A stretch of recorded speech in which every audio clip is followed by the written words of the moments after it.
Good afternoon, everyone. High strangeness, re-evacuation claim by a National Guardsman, then corrected by a general. National Guardman says, hey, we're here to support the eventual evacuation or re-evacuation. Quickly, Major General steps in to say, no, that's incorrect. That he just got flustered on camera. Images coming out of the upper spillway. People were fired for releasing these images. Now the floods are really starting. The drainage basins from this point forward are going to start to fill. And then there's another winter storm warning out, dumping another 4 to 8 inches of rain. And then suddenly activation of 23,000 California National Guard soldiers. A look at the repairs in the Oroville Dam just below the emergency spillway. Those guys standing over there, you can still see how deep and how much they still need to fill in up there. Southern California, floods. And again, I will say thank you to the Sikh people for reaching out and helping everybody. And we should all be looking at this as an example how you can help others because they're a human being. And please remember to subscribe to Adapt 2030 while you're watching the video. Pass this through your social media. And join me on iTunes and Stitcher for my podcast, Mini Ice Age Conversations. I just posted up the interview with John Casey.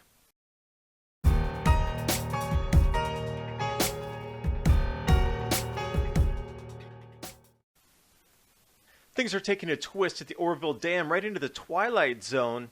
Somebody with a camera actually approached some National Guards people there and asked them what was going on, and they said, we're here to support the eventual evacuation or re-evacuation, which means they have prior knowledge that something's going to happen. And then quickly, a Major General steps in and says, that was wrong, these guys got flustered being on camera and they went off the rails. And then the article is very specific about nearly 500 Guard members being activated for the Oroville Dam area. How to connect this? We jump in. These people were fired for releasing these photos to show you the actual amount of damage at the upper spillway while they're lowering the water, and they're going to try to drop some rocks in there as well. So somebody risked jail to bring you these photos. I'm bringing them to you. The river systems across Northern California expected to be in flood stage anywhere you see a red dot, which means that drainage is coming out of the mountains somewhere. And then we have another winter storm warning for Northern California posted right now. It's going to be hitting later on in the day today, about 12 hours from now.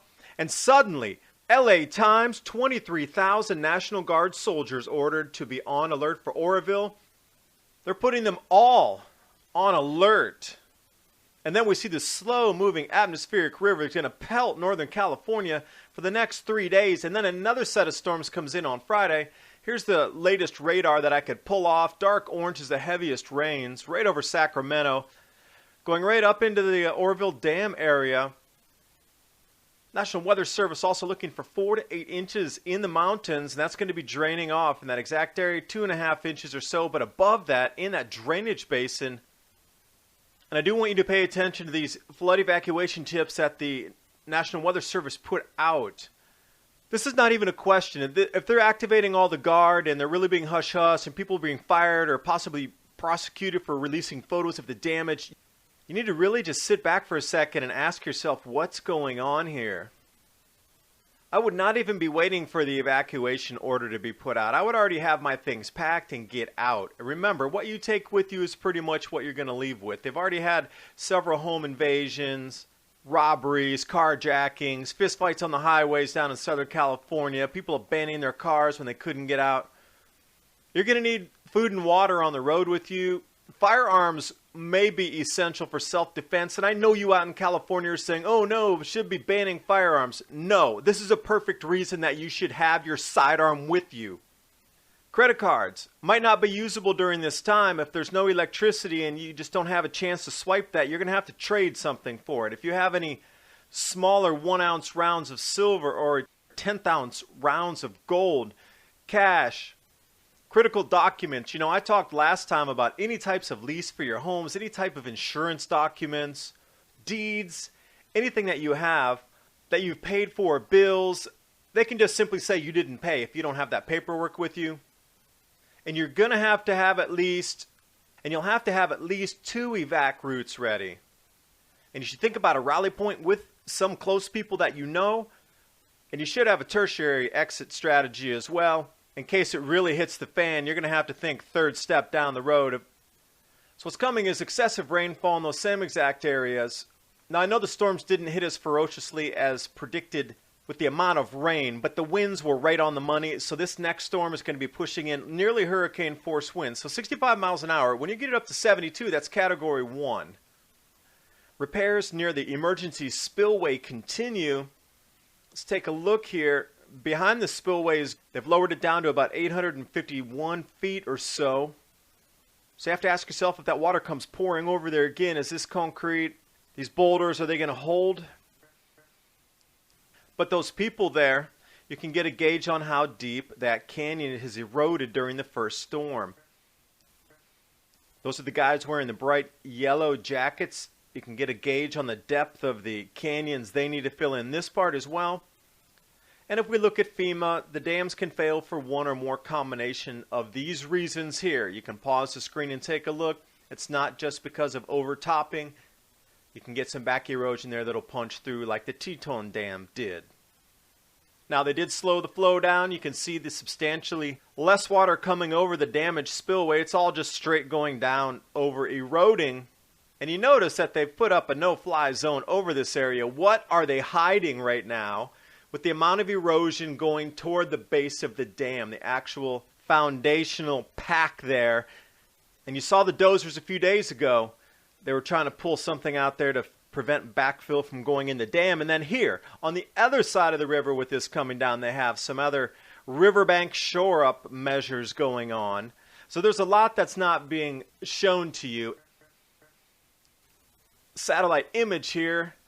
Atmospheric river and those white clouds to the far west, that's going to be coming in on Friday. Also, some of these videos talking about the National Guardsmen are being removed off of Facebook. So the story goes. I'm just following down all the leads that I could find. Also, the levees around Rio Vista are cresting.